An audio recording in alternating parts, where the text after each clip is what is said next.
principale, Madame la députée de Montarville. Merci, Monsieur le Président.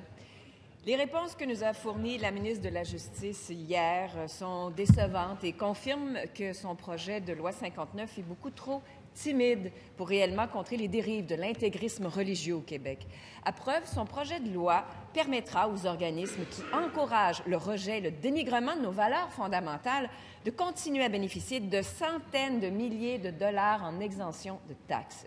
Écoutez ça. 2 réseaux islamistes intégristes qui se réclament des frères musulmans sont propriétaires d'écoles et de lieux de culte au Québec et bénéficient d'au moins $1,5 million par année en exemption.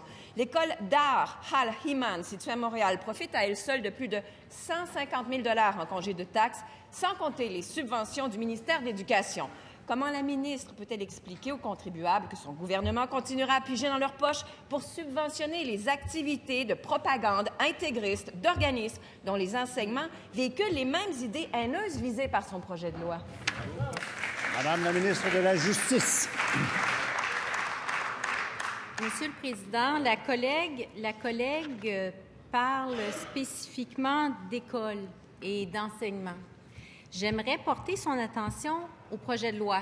Si elle avait lu le projet de loi avec attention, j'ose espérer que ça a simplement échappé à son attention, mais le projet de loi prévoit spécifiquement accorder des moyens supplémentaires au ministre de l'Éducation afin de pouvoir enquêter et afin de pouvoir intervenir dans les lieux d'enseignement privés et publics si une personne, notamment, porte atteinte à la sécurité des jeunes et des enfants par son discours.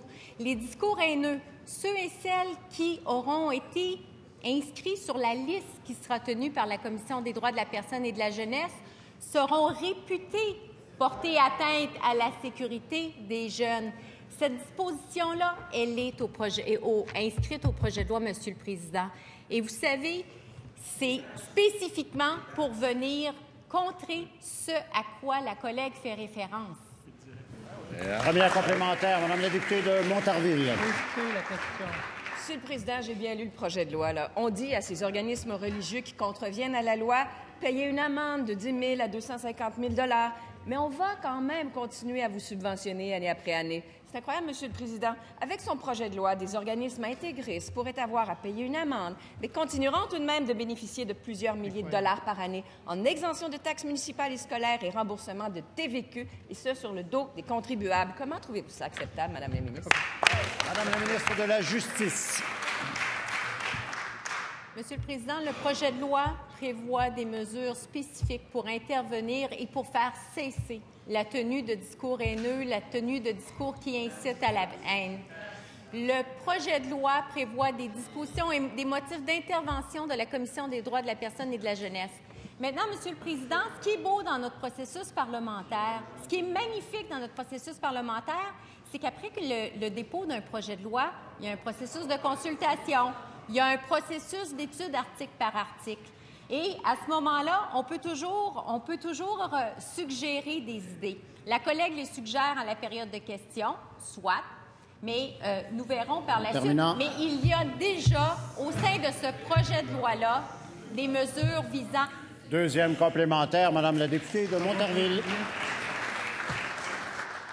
Depuis février qu'on en parle à la ministre, lors de points de presse d'ailleurs. Selon la loi sur l'intégrité des contrats publics, une entreprise qui commet une infraction doit payer une amende et elle est ensuite mise sur la liste noire et ne peut plus recevoir de contrat public pendant 5 ans.